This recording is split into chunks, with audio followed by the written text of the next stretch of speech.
And I'm glad that the Kwantlen First Nation Chief and Council and Elders Council are here to join us today. I see we have members from the Katzie Nation represented as well. Our kin from Musqueam are just around the corner. They came from Vancouver to be here. They're going to be speaking today as well. Just to give you a little bit of background on my involvement with these pipeline issues.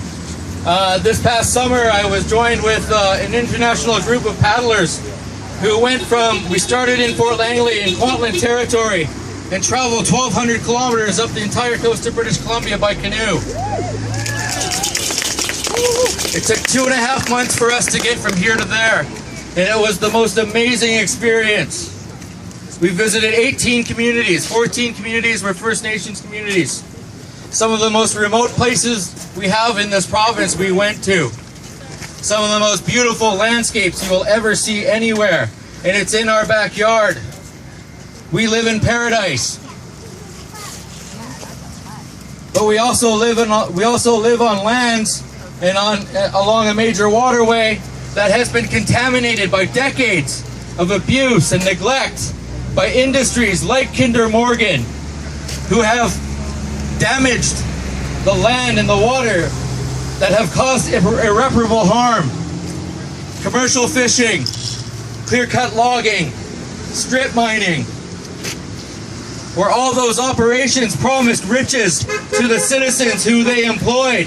When they were done and they took the resources and extracted every last ounce of resources that were in those lands and on those waters, they just picked up and left. They left their toxic refuse there, and the people who live there are now living and they're dealing with it.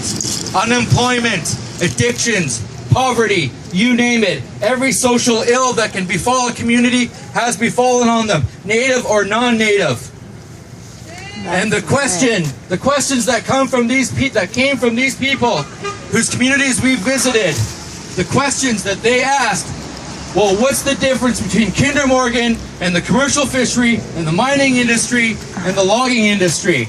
And the answer is the same. There's no difference. They all see money. They don't care about your rights. They don't care about democracy.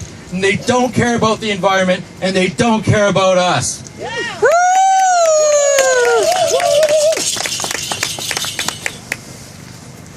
So now the people in this province are faced with the prospects of not one, but multiple pipelines that will crisscross this province, going through precious water and land resources. And everywhere you go, people are opposed. We are no different.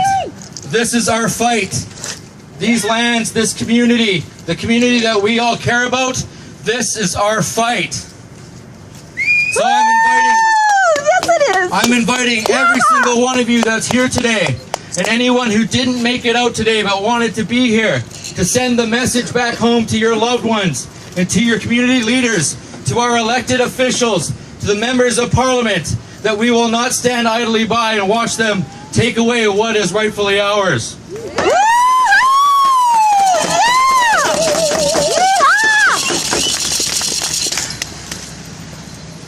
So with that, I have no more Kinder Morgan jokes to tell.